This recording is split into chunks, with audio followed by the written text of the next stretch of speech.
Good morning, good learning everyone. This is your Kuya Francis and I'm your Kuya Broker.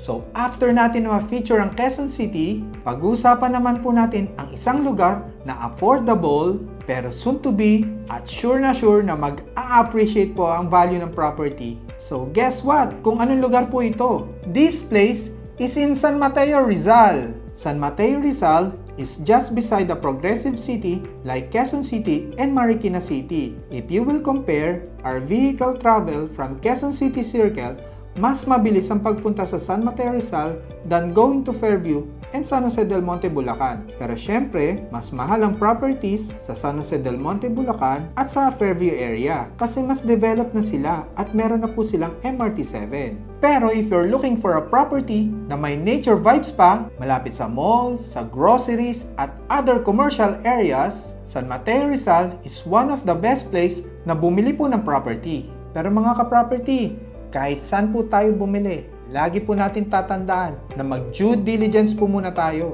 I-check po natin kung clean title, malayo sa fault line, at yung bahay kung saan located ay hindi po siya binabaha. So mga ka-property, baka meron pa po kayong lugar na gusto natin pag-usapan tungkol sa real estate investment. Paki-comment lang po sa comment section below. Again, this is your Kuya Broker. God bless po sa ating lahat.